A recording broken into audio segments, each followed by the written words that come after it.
second to go for the win. He got it. The Cougars win it. Number one remains number one. Cougars reset. Jackson again finds it. And the Houston Cougars go from the first floor out to the Sweet 16. Stick it in your pipe and smoke it, baby. Yes! Welcome to the Scott Holland Podcast. Back here at the very end of the college sports season calendar, but still with a number of things to talk about tonight. Some off-season news, including a long-awaited head coach hiring that I think we're all pretty excited about. And because the recruiting calendar never ends, some football recruiting talk, recapping, I think, also one of our favorite late-season annual sporting events, the NCAA Track and Field Outdoor Championships, where U of H was well represented on both the men's and women's side. And I would say that was a good curtain closer to this athletics year. Dustin, aside from the major topic that we've had largely consume our lives recently, how are you doing, friend? Major topic? I'm not sure. I'm not following you either. It's been good to come back here and be talking to you guys about regular old Cougar sports and coaches being hired and results happening, players committing, all the fun. I know we're going to talk in a little bit about the elephant in the room, which is our most recent episode. We'll at least briefly touch on it here in a bit, but it's been good. I'm finally starting to sleep a little bit better, which I wasn't doing real well for a while there. So happy to have that more under control. And like you said, lots of good Cougar news to be chatting with the folks about today. Bobby, how you doing, friend? You know, just on a personal note, not great. We have there's been a lot of drama in my life, as you two know. But anytime I get to ignore that for a couple hours and hop on the microphone and talk to you guys about Cougar sports is always better than that. So looking forward to the next hour or so and hanging out with you guys. Great stuff. We'll keep it short and sweet with this one. Please do. If you're watching this, you can see it right below my big head. Charlie Hustle, our good friends and sponsors, a little bit to the left of Dustin, southwest of Bobby. I'm kind of getting my directions confused there, but what you will not be confused about is the amazing apparel that Charlie Hustle has. Incredible Cougar collection, incredible college sports and Big 12 collection, looking more broadly at those two areas. Vintage wearables, hoodies, crew neck shirts. No, it's more the shirt season, and believe you will have something that you like here coming in the next month or so from our friends at Charlie Hustle. So go to them at charliehustle.com. On the World Wide Web, use our promo code PAWD12. That's POD12. So support our friends that themselves support the Scott Nolan podcast. Dustin, let's briefly get to that elephant in the room, because you can't do an episode like we did about a week ago and just pretend like you're coming on here and nothing's happening. But obviously, we're not going to let it consume the oxygen, because there's a lot of really good U of H news to talk about that we're going to dig into plenty tonight. Absolutely. Yeah, I did want to mention, I imagine the number of people who are watching this episode who did not watch the last one is probably not a very large number. But if that describes you, we would encourage you to go listen to that episode. We very much broke from our normal podcast schedule and spoke about the allegations that half a dozen sources within the Cougar softball program had made about head coach Kristen Vesely. Just again, we'll, just had a massive outpouring, frankly, of support from players and staff who have, liked, retweeted the episode, spoken with us since then about their experiences with Kristen Vesely. So, I can say, at least for myself, when we were hitting publish on that last episode, I don't think I'd ever even entertained the possibility of doing a follow-up, and I was so focused on that one, it never even occurred to me. We published that on Tuesday evening, about 7:30 Central. By the time I went to bed, it was like, we're going to have to do another episode about this, because so many people had already reached out, corroborated the allegations that had already been made in our episode, brought new allegations forward that were, as shocking as the things we'd already heard up until that point. So still in the process of speaking to individuals, trying to wrap our mind around everything.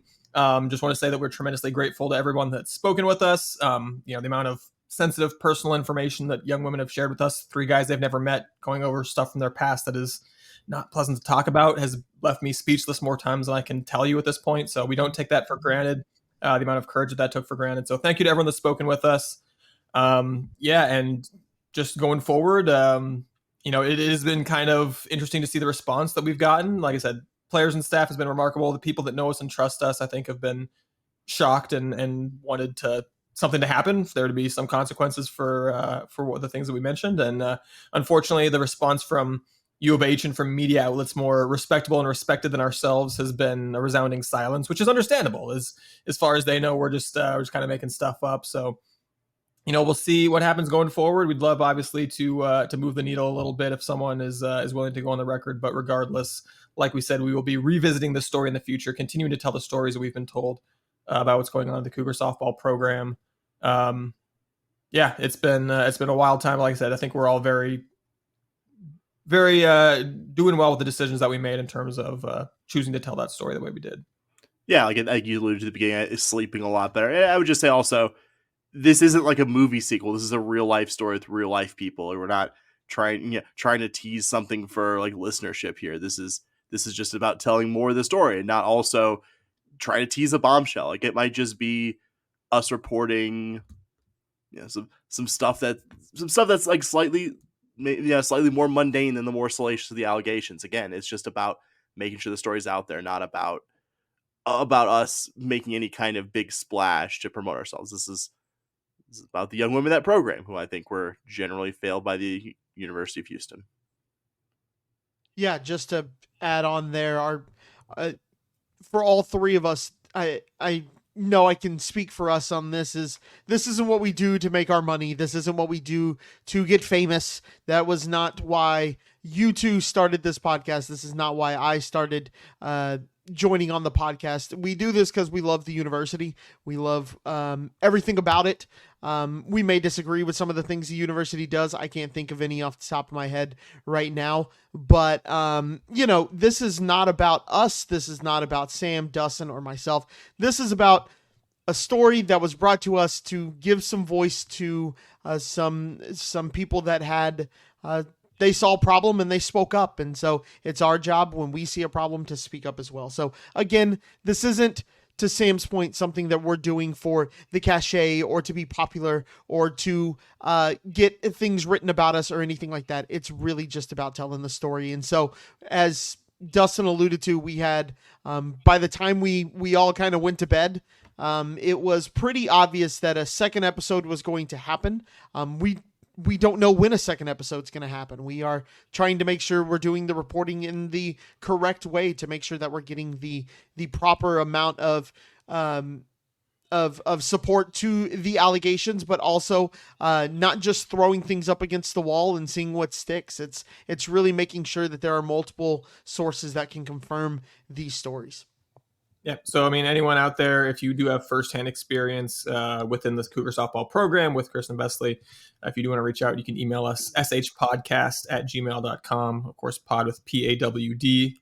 And then the same pun sh at sh podcast on Twitter. Our DMs are open there at podcast.bsky.social on Blue Sky. Our DMs are open there as well. So feel free to reach out to us. We would love to hear what you have to say, anonymously or otherwise. And with that, guys, let's have a regular ass episode of the Scott and Holman podcast. What do you say? Let's do it. Let's do it. All right. So I think we're starting with track and field, competing at outdoor national championships, as Sam mentioned. A really strong performance on both sides by the men and the women. I think the biggest highlight has to be Louie Hinchliffe winning the national championship in the men's 100-meter dash with a time of 9.95 seconds. That is Houston's first individual title since 2019. Hinchliffe becoming the seventh Cougar to win the national title in the men's 100-meter dash, joining Carl Lewis, Stanley Floyd, Joe DeLoach, Leroy Burrell, Samuel Jefferson, and the late, great Cameron Burrell. So, guys, obviously, anytime you see someone wearing the Cougar red and white winning a natty, it's pretty awesome. But even more, a little bit good for my soul, seeing it happen in the 100-meter dash, an event that has kind of been, baked into Houston's history.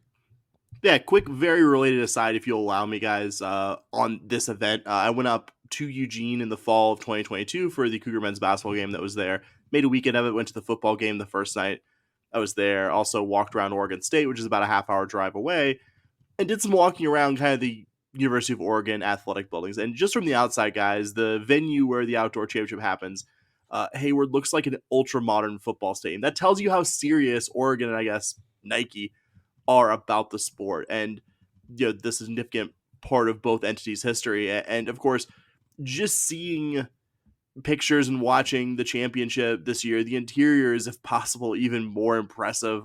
Dustin, you and I were lucky enough to be at an outdoor championship in Austin in 2019, and I don't want to speak for you, but it was one of the cooler sporting experiences I've ever done in my life. I feel like you very much feel the same. Oregon was doing their large scale renovation of Hayward Field at the time. It was one of the absolute favorite sporting events I attended in person, not just because U of H was top 3 that year, but just incredible watching all these high level athletes and all these different events. If you're a sports fan, even if you know only the basics of track and field, I think you'll appreciate that high level competition, the drama, the insanely close finishes, to even qualify for the finals themselves too. So I'll get off my soapbox, but I just like reiterating annually how cool of an event NCAA Outdoors are. Very much on my sport bucket list to get out to Eugene and actually see it there. Hinchliffe also won the national title, ran the 4th fastest time in program history, which I think that's a context-free good achievement when it's the 100-meter dash at the University of Houston. I feel like it's an unbelievable one. Just a really cool, likable guy talking about running like he's getting chased by a dog,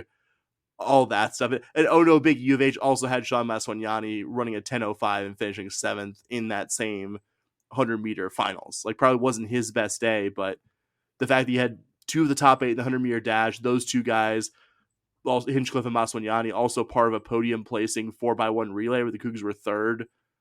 I think really cool. Obviously not the only highlights from the weekend, but those are 2 pretty cool top level ones. Yeah, it's just just incredible to see a national championship in no matter the sport, no matter the event, no matter anything. National titles are always fun. You brought out Sean Maswanyani only finishing a 10th back, but somehow it being 7th place. That's how close this race was. And if you kind of watched the race, which I'm sure a lot of you have, it actually led SportsCenter the night of it. It was the first thing they showed.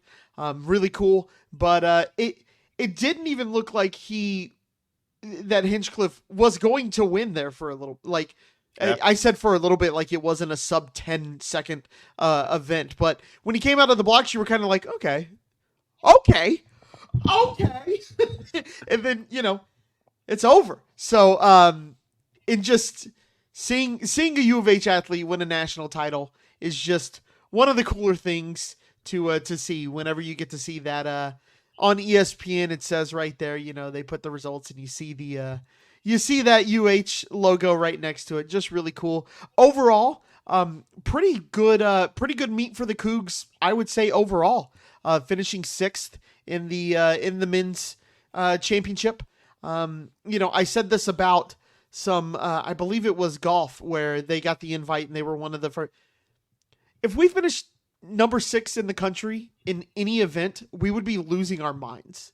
Like, it always baffles me when sometimes, you see Cougars excited about it on the on social media and things like that, but then everyone's like, oh, we got 6th. It's like, no, we were the 6th best team in a sport against anybody in the country. If we were number 6 in football, you wouldn't be able to scroll your Twitter feed without being inundated with U of H fans. Baseball, that's making the College World Series. It's like, just give me like 36th in baseball right now, not to take away from the track, but yeah, just it's. You're in Omaha. Imagine if U of H baseball was in Omaha right now. It would be amazing. That's what just happened. We were just in Omaha. And not only were we in Omaha, we did pretty good in Omaha. We had the best pitcher in Omaha. It's like the guy we had the guy who won the MVP of Omaha, even though we didn't win, right? He was the guy that everybody was like, oh my gosh, that guy is the best pitcher here, and it's not even close. That's what just happened. That's how big of a deal this is. Yeah, and you mentioned, not only Hinchliffe winning the national title, but a couple of other podium finishes for the men. The 4x1 relay, taking 3rd place, another event that's, in Houston's lifeblood. Good to see them doing well in that event. Christian Stampy tying for 3rd in the pole vault, the highest finish in podium history. Other scores on the men's side, Devion Wilson finished 5th in the 110 hurdles, and Sean Maswanyani, we mentioned, finished 7th in the 100 meters. Also finished 6th in the 200 meters. You mentioned the sixth place finish with 30.5 points. That's the highest among Big 12 programs. It was just 10.5 points shy of team champions Florida. So, I mean, yeah, we talk about sixth place. That is a remarkable finish. But, head coach Carl Lewis was quick to point out afterwards, Davion Wilson, clipped a hurdle in the final to finish fifth. Sounded like Lewis thought Wilson had a chance to maybe win the thing if that doesn't happen. Silver medalist last year, yeah. Yeah, Maswanganyi, certainly that's someone that's a podium threat in both the 100 and the 200. I think you have to say he, like Sam said, probably didn't have his best day in those events to not take the podium. And I think Coach Lewis even said he got out of the blocks a little slow on the 100. Really, it doesn't take too many butterfly wings flapping a little bit differently for Houston to be heavily involved in the hunt for the team national championship here. And that's really exciting. It's a little bit of a bittersweet given, the percentage of those individuals that are now seniors and are moving on and graduating. And certainly it's going to be restarting. But in terms of an individual event, just really, really impressed with the men. And on the women's side, too, another strong performance. A women's team that has had trouble scoring at nationals over the last decade plus. But on the women's side, we saw Sydney Townsend taking fifth place in the 400 meters. And Townsend, Kellyanne Beckford, Iman Babineau, and Michaela Mouton combined to take fifth place in the 4x4 relay. That gave Houston 18 points, which put them in a tie for 33rd place overall, fifth among Big 12 programs. So, not quite at the same high national level as the men, but, on their own journey, that was a big step forward. Kind of like the men, though, same thing, where, three of those four athletes that we just talked about in that relay all graduating this year. So, I think it is going to kind of end up being a big pivotal year for the program. First year in the Big 12 like everybody else. But, certainly trying to rebuild and get to that, keep that ceiling, that high ceiling being a threat at the national level. I think it might be a little bit tougher next year. But, we've seen this staff bring in some big time immediate performers before. It could happen again. And certainly some youngsters in this program, Michaela Mouton on the women's side, on the men's side, Entre Amita had a really exciting freshman campaign. Hinchcliffe was only a sophomore. So I think some good youngsters to build around, but, definitely a pivotal kind of year for the program. But like you said, sixth place on the men's side at nationals, when you had a real chance to, if things break your way, finish even higher. You have to be excited and proud of the Cougs for the season that they had. Yeah, top Big 12 points finish in the men's side as well. That was one of those things. Like, actually, I uncovered something like fact wise that I felt like no one else had, or I hadn't seen anyone else mention it coming into the episode. I mean, I said it coming about into 2 minutes. coming into the episode. not commentary and co-host here, but no, like I think really impressive considering just the amount of really freaking good track programs in the Big 12. I think get most women's points since 2007 at Outdoors as well. So yeah, really, really cool stuff. Like, I think we all believed this program would take this step forward to have this kind of performance under Will Blackburn and Carl Lewis. But I think it's cool to see. It's cool to see it. And also good to see old friend Leroy Burrell and Auburn doing quite well on the men's side as well. They just finished 1 point off first place. If you call yourself a Cougar fan, you can't help but be excited for that guy and just everything he's given to the university as a student athlete and coach. But really excited to see this program in its new era under coaches Blackburn and Lewis doing what they did here this year, both on the men's and women's side. Absolutely. Yep. All right, next up, I think we're going to talk about much awaited, both awaited because it took a long time for Houston to announce the hire, and then also because after it happened, we didn't post out a regular episode for like a week and a half, but we're finally here talking about it. We are extremely excited to talk about new Houston Cougar tennis head coach Katarina Adamovic. She is already bringing players with her as well as after being announced. But, I think in terms of what we were looking for from a tennis coach, I said it on Twitter right away. I think she checks all the boxes. She was a huge star athlete in the Big 12 at Oklahoma State, graduating in 2017. Got an assistant job at Cincinnati, followed by one at Missouri. At both jobs, you saw those programs succeed compared to previous levels, and she parlayed that into the head coaching job at Grand Canyon University, where she spent the last 2 years winning the WAC tournament, both years winning the WAC regular season this year, ending the year ranked number 57 in the team rankings, nationally the highest in program history.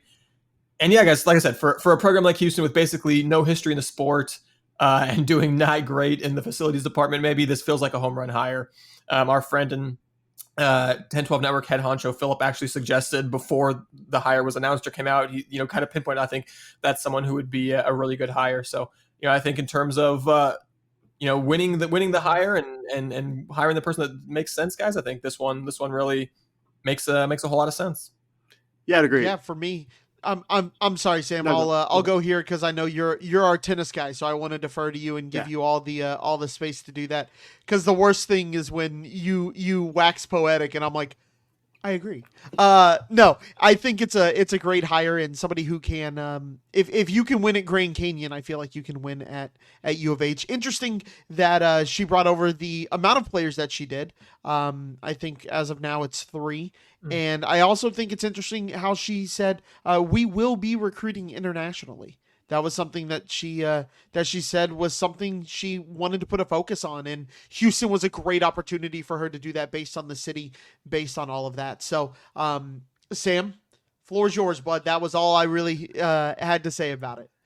Yeah, fill in a little bit. Adamovic was a standout college player at Oklahoma State, like Dustin mentioned too. So much that we don't have time to go through all of her college career highlights, but suffice to say, she was the 2016 NCAA tournament MVP, won multiple Big 12 titles, and left OSU with a 79% winning percentage in doubles matches, which is pretty good. Was also a bench player for OSU women's basketball at the end of her college career. I just want to note that because so few college athletes play multiple sports. Like I feel like it's always notable. Led Grand Canyon to back-to-back WAC titles in her 2 full seasons in Phoenix. One of her players from this past season, Natasha Pusa, also qualified for the NCAA singles tournament, along with the Lopes qualifying as a team. They lost in the opening round to number 23 San Diego, but no shame there. I mean, yeah, like you said, Dustin, given the challenges that you have just had historically being competitive, to get a rising star in the profession who checks just about all the boxes I think we had coming in is really exciting. And, normally I'd feel bad about going and vulturing a smaller conference team's roster, but I have no such qualms about Grand Canyon, which I will leave to the side here. I think it's worth taking a quick look, though, at the 3 players that are coming with Adamovic from Grand Canyon, if you'll allow me, guys. Their line 2 singles player, Santa Strombaha. She has 1 more year of eligibility left. Entered the portal back in May, and we got the news right after the hire was announced that she'd be following Adamovic to U of H. Was an incredible 19-1 in singles this past season, 20-4 in doubles. Was part of their line 1 doubles pairing, along with the players mentioned. Pusa was a 3-time first-team all-WAC selection in both singles and doubles 2 seasons ago. Actually had the most singles wins in the program's Division I history, as well as partnering for the most doubles wins this past season. Everything about her, Strombaha, screams player who's ready to step up to a higher level of competition. As a quick aside, also, if you're not a tennis person, want some context to me saying line plus some number. In a standard tennis match, there's 6 singles matches and 3 doubles. Your line 1 singles or doubles pairing are generally your best, most veteran players, down to line 6 for doubles, or line 6 for singles, or line 3 for doubles, which are generally younger players. But I mean, these are still Division I athletes here, so everyone top to bottom is quite good. There's some strategy to who plays at what line, though obviously your established vets are playing with a very low number next to their name. We also got word that 2 other players, Valeria Krohatina and Eva Seppa, would be following Adamovic from Grand Canyon to be a part of the U of H tennis program. Krohatina was 16-2 in singles this past season, mostly playing at line 5, but also did better against better competition. She was 5-0 against lines 3 and 4 opponents. Seppa played primarily at line 3. She went 13-5 this past season, was 15-1 in doubles this season too. I mean, I think it's worth noting the Big 12 is going to be a much higher level of competition than the WAC for all of these players, but I think it's a good sign, especially the 2 freshmen I just talked about, that they came in and immediately were quite good at that level of the American college game. I mean, Big 12 is going to be a step up in competition, but I like what I've seen from all 3 of these athletes at this level, and I think it has to be an endorsement of their potential that their head coach thought all 3 could come in and face a much higher level of opponent. A conference that, it bears repeating, Adamovic is also very familiar with from her time playing not that long ago. We also got word from her first meeting with the media that 2 players from last year's team would be returning. Kind of slim pickings for things that UH tennis did well in this most recent season, guys. I don't know if you're aware of that, but I was happy to see Sophie Skoten and Gabriela Cortez will officially be coming back. They're both rising juniors. Skoten was a part of U of H's. I think one of the lone bright spots of the season was their the line 1 doubles pairing that ended the season actually beating the number 20 pairing in the country from Oklahoma in the Big 12 tournament, which I think was cool. Gabriela Cortez also, she was 2-5 against Big 12 opponents in singles play. And that sounds pretty modest, right?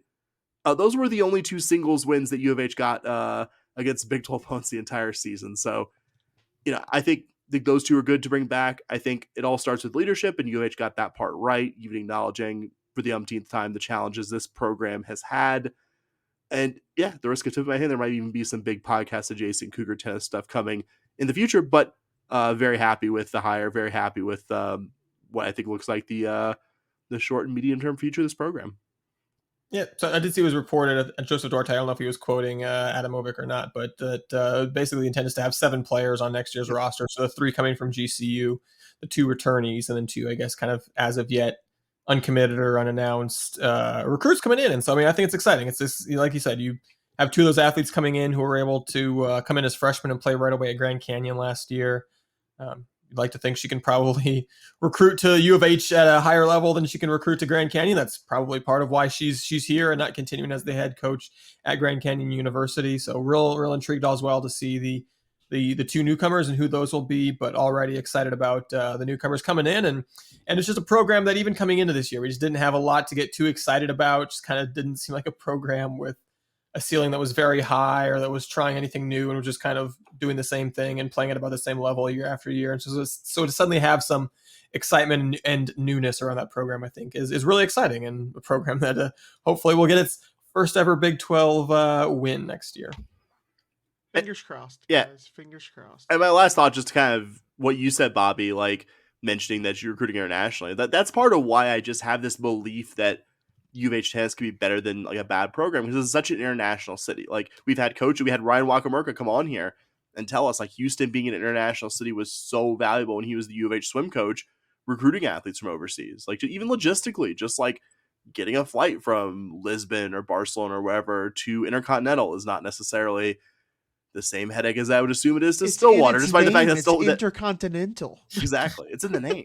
But that's part of this unshakable faith I have that somebody can eventually get something going beyond what we've kind of seen, which Dustin said, it's kind of this program that seems like it has a low ceiling and doesn't ever seem to do anything notable. I feel like this is a hire that has a potential to change that. Yeah, I hope so. Fingers crossed. Moving forward with some off-season news, Cougar football, since our last episode has gotten some commitments from some future players, the one getting the most headlines, certainly, that's going to be Keisean Henderson, an athlete from Spring, Texas. He's in the class of 2026, so don't get too excited just yet. Only going to be a junior this coming football season, but the reason that he's worth mentioning this early and making a big deal about is that he's considered one of the top athletes in the country at a number of positions in his high school class. Wide receiver, safety, as well as an elite level quarterback. And the understanding from what's been reported is that he's going to be coming to U of H to play quarterback. Currently rated the number 28 player in his high school class in the country at any position, according to the 247 composite. 247's in-house rating system actually has him at number 19. And to be clear, ratings can and will change between now and signing day, and that's also a lot of days in which Keisean Henderson is going to hear from coaches of other schools. He's got 2 more football seasons. To not flip to a different school and hopefully eventually sign with U of H, fingers crossed. But as it stands, Henderson would be the second highest rated recruit of the recruiting service era, which dates back to around the year 2000, to ever sign with U of H out of high school, just behind Ed Oliver and ahead of Deontay Greenberry. As you might imagine, with someone who's rated that highly, he chose Houston over offers from an absolute laundry list of blue bloods and P5s, including but certainly not limited to Oklahoma, Michigan, Oregon, LSU, Penn State, Baylor, and Arkansas. Scouting analysts raved about his arm strength, his ability to throw on the run, and just to use his legs to gain yardage. So, guys, just really exciting commitment overall, and immediately nerve-wracking because I'm immediately excited, and now I immediately have something to feel like I've lost if he flips to a different school between now and signing day. But step one to getting them on campus is getting them to commit in the first place. So, that's step one, and you just have to trust Coach Fritz and the staff to take care of the rest of the steps.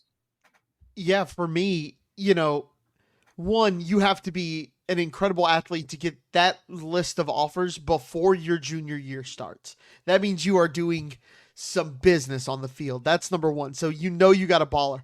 I think it, to your point, Dustin, it's a major get, and this would honestly be a major get for any coach at any program in the country.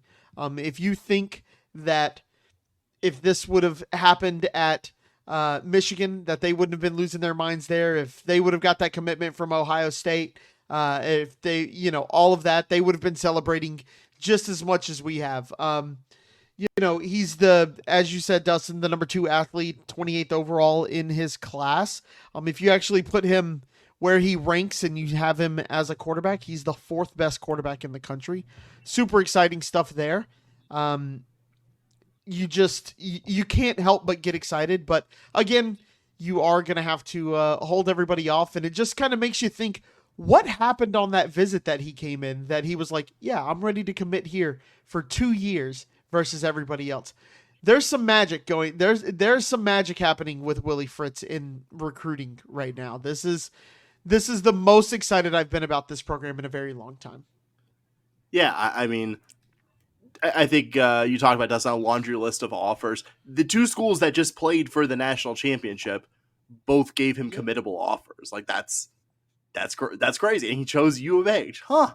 Like even U of H in a power conference, even U of H, I think in a much better station than maybe the 3 of us found it 16, 17 years ago when we became fans of this program. The decades. That's, even with that, even with all the new bells and whistles, even with the fancier conference, I think it's still a very pleasant surprise. I think like you alluded to, Dustin, from what I've read, it sounds like U of H differentiated themselves in a positive way by really focusing on recruiting him as a quarterback, where it sounds like maybe some of the bigger names are looking at him as a receiver. And this is the most meaningless piece of analysis I have here, but I like the fact that he rolls up to all the various like quarterback camp. You know where I'm going. Dustin knows where I'm going. I don't know. Maybe Bobby does too. Like the Davy Crockett hat. Like that's awesome. Like that is very weird, but that is also cool as shit at the same time. I think it splits that hair like absolutely perfectly. Another big connection unique to this new UH football staff is that Henderson's high school coach, Michael Bishop, played for Willie Fritz in the 90s at Blinn Junior College, won 2 national titles there as their starting quarterback before being a much-loved 2-year starter at K-State in the late 90s. QBing arguably K-State's best team in the modern era in 1998. Bishop is still very close with Fritz. I've seen him on campus a couple times at least, probably more than that since Fritz took over. I wanted to read from the evaluation of 247 Sports' regional scouting analyst Gabe Brooks, somebody who I am certain has watched a lot more of Henderson than the 3 of us.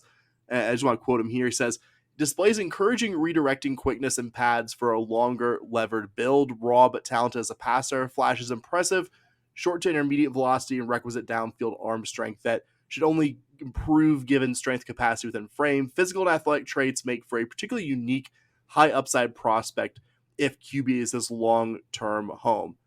That last sentence, guys, sounds really exciting. Like high upside prospect, really good athlete, maybe somebody who's not being looked at as creatively in terms of what he could be at the next level by some of these other programs. Seems like a great fit for what his U of H has found a lot of guys over the years that, that may have been by the bigger name programs in this region or around the country miscast in other roles. Like, I think this guy could be a difference making quarterback for this program. And yeah, really, I think to be really excited about for the long-term future. Yes, you're going to have to sweat out the fact that, hey, he's going to be very much in demand by a number of schools that I'm sure have deeper pockets than U of H. But I think to go back to what you said at the start, Dustin, you can't get him on campus if you don't get the commitment first. And yeah, I think there's a lot of time left in the recruiting process. But this also isn't like an athlete in 7th grade making a college commitment. This is a guy who has, by this point, I think a pretty decent amount of high school tape for someone who's played 2 years of varsity football and got a lot of committable offers from a lot of really good programs and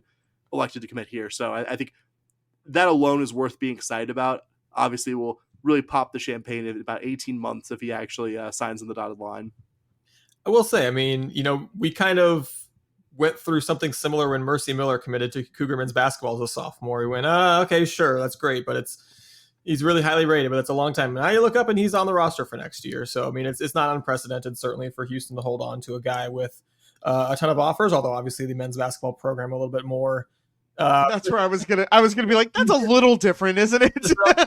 but it can happen. And Not I think totally that- impressive, it like can. you said.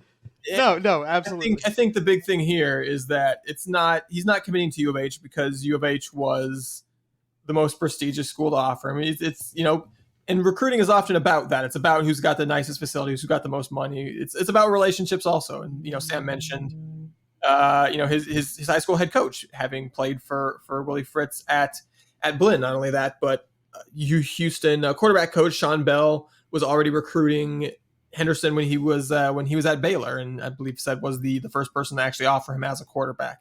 So relationships matter in recruiting as well, and I think that's what we saw pay off here for Houston, and I think that's one of the biggest potential upsides for Willie Fritz in recruiting is that he's just someone who has been around for absolutely forever and who just doesn't seem like anyone that has come in contact with him has anything but good things to say about him. That can only mean that there's a lot of people out there in the coaching world who, if they've got a player that U of H is looking at, are probably going to give a pretty strong recommendation to that player and say, yeah, I've got good things to say about Willie Fritz. So good to see that pay off.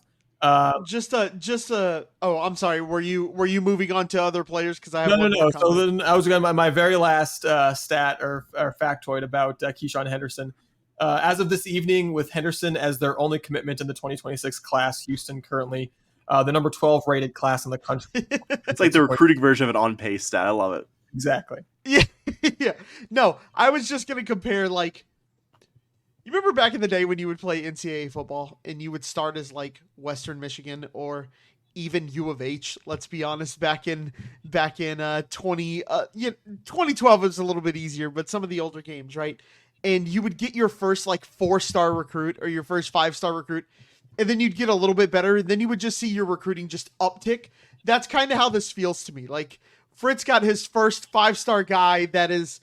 And again, he's not on campus and all that, but it just feels like this is the thing that you get him on, and we see it all the time, right? He starts going to camps and he does these things and he starts talking to other players and going, dude, we can build something here. We can do something crazy. The city's awesome. You get that one high-end recruit, and then he just starts talking to other recruits. And we've had recruits in the past that'll just kind of be on Twitter, just like, hey man, you should recruit here and that kind of stuff.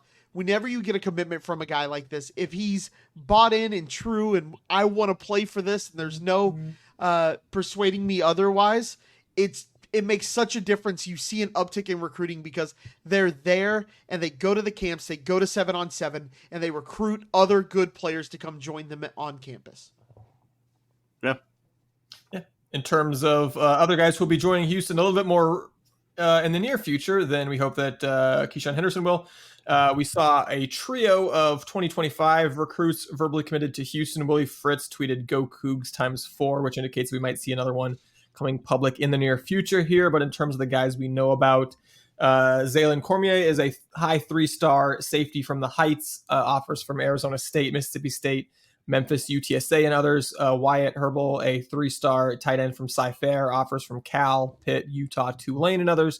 Chase Bryant, 3-star defensive end from Fulshear, offers from UTSA, Memphis, Rice, Air Force, and others. So, trio of guys here, not of the recruiting profile that Keisean Henderson is, certainly, but at the same time, this is how Houston's going to build. You're not going to get exclusively guys of that caliber. You want to see that you're landing some of these other high 3-star guys that the staff believes in, the kind of guys with the offer lists similar to what we saw from the 3 guys that committed over the weekend.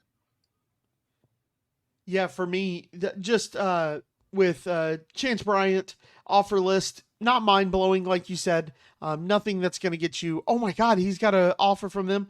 But always good to see linemen that have offers from Army, Air Force. You're getting kind of a grittier guy, tough guy there. If you can impress Air Force, I feel like you got the tough grit to you. And then Wyatt Herbal, tight end, just something I want to acknowledge here and just kind of point out.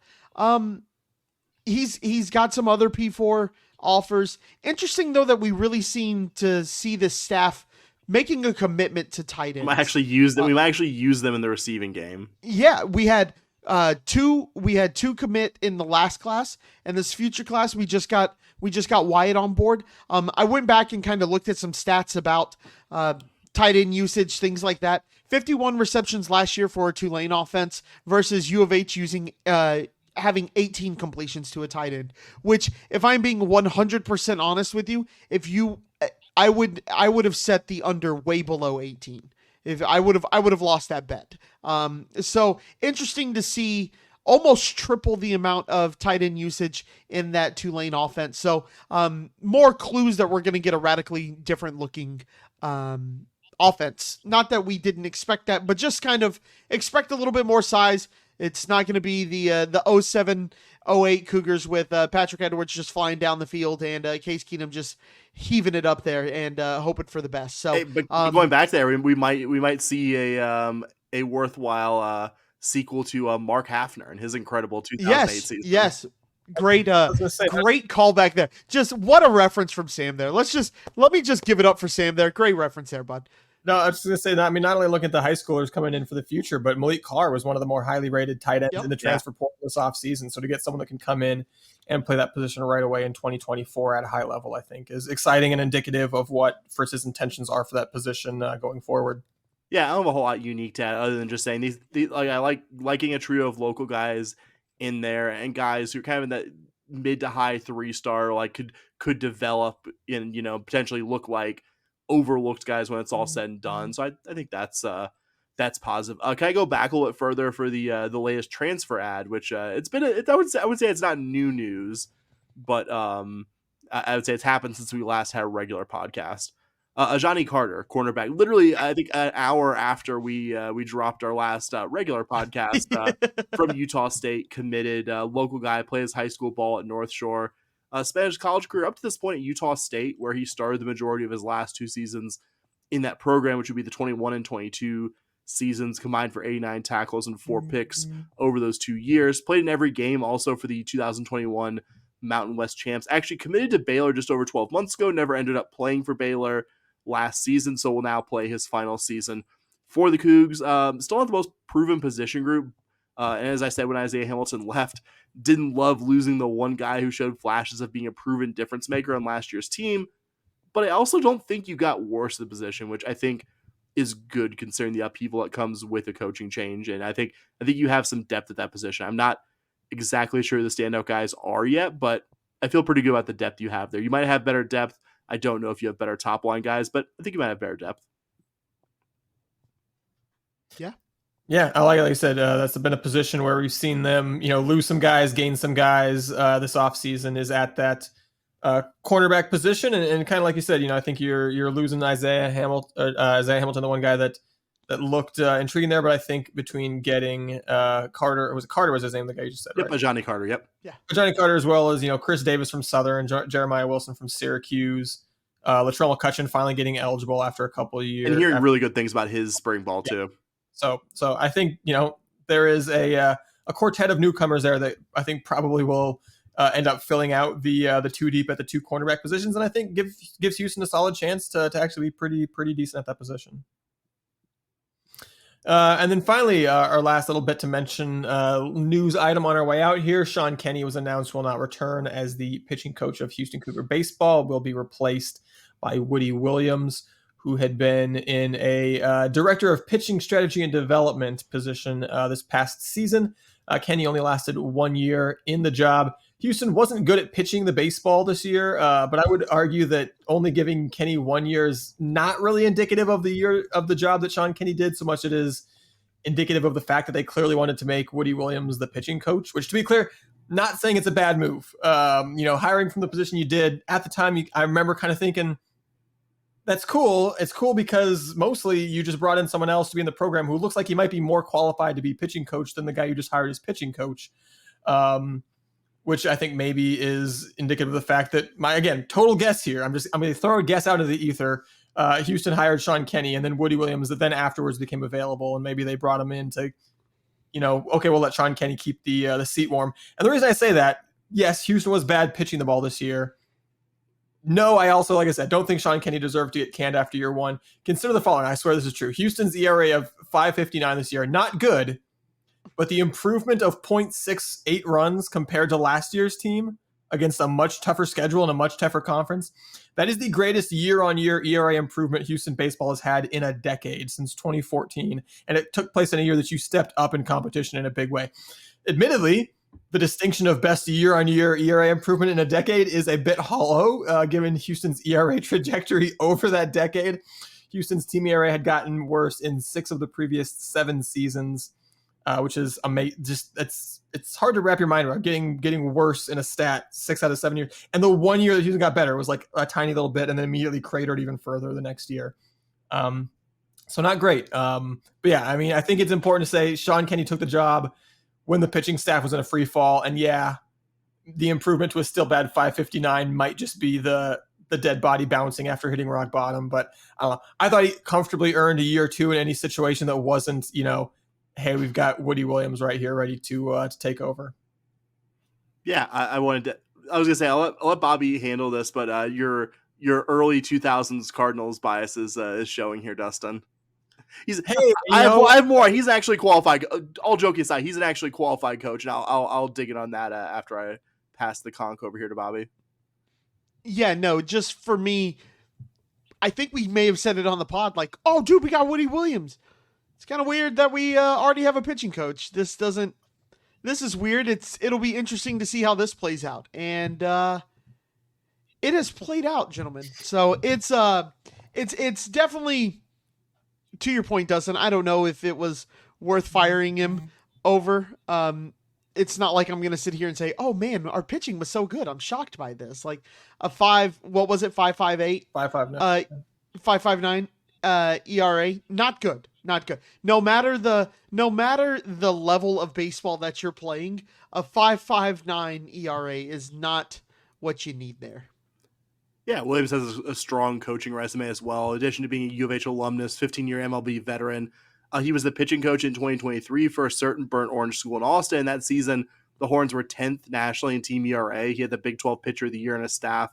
Lucas Gordon, before that, was an assistant for 7 seasons at San Jacinto College, San Jac being a long-time and well-known incubator of future Division I baseball talent. Also was a good hitting pitcher back when pitchers did that sort of thing, and Dustin would hunt me down if I didn't. Good. I'm glad they don't. Didn't make sure to mention that factoid here on the show. I can hold in my head that I'm excited about Williams' resume, and was excited when he joined the staff. I think it was like at the beginning of the calendar year. So maybe I think, like you're saying, Dustin, the theory here, I think feels like it could be correct. And also, I can hold the other thought in my head that I kind of have the same concerns about the fact that this program really hasn't had high-level consistent pitching since Frank Anderson left after 2017, even if I do very much like having Woody Williams now join the on-field staff and very much like his resume to this point in time. Yeah, I think it's worth pointing out that I like the Woody Williams hire, and I can say that in one breath, and with that same breath say, I think I liked all 3 other hires we've made since Frank Anderson left on paper, and none of them panned out. Terry Rooney, absolutely. Terry Rooney famously was here 4 years. All 4 years that he was here, the team ERA got worse than the year it was the year before. Kyle Bunn came in, had 1 year where he got things righted a little bit and then immediately cratered, and then we saw Sean Kenney with his 1 year this past year. So take 4 after Frank Anderson, who 4 times the charm. To add insult to injury, of course, Frank Anderson, the pitching coach for the number 1 team in the country right now, that is in Omaha. Just rubbing a little salt in that wound there, but. That is, I think, really all you need to look at for the what it's been like to be a Cougar fan and why this program has been so frustrating for the last decade is just, literally just the ERA going worse and worse and worse and worse, just seemingly year on year. And hopefully we've hit rock bottom, and hopefully Woody Williams is the one that kind of gets things seriously long-term trending back in the right direction. Yep. All right, I think that is everything for this episode then. On our way out, we're going to do our usual big thank you to our Scott Holman podcast Patreon supporters, our patrons. Very, very much appreciated for the money that you put behind the work that we do. We don't take that for granted at all. If you do enjoy this podcast on a regular basis, if you feel like $5 or more per month is something that you can afford, we would love for you to go to patreon.com/shpodcast. And get yourself some good karma by signing up to be a Scott Holman Podcast patron. If you want to reach out and say hi, you can email us, as I said before, shpodcast@gmail.com, tweet at us at shpodcast, speak to us on Blue Sky at podcast.bsky.social. That's it for us. If you made it to the end, you are an absolute rock star. And as always, go Cougs. All right. Go Cougs! Let's go!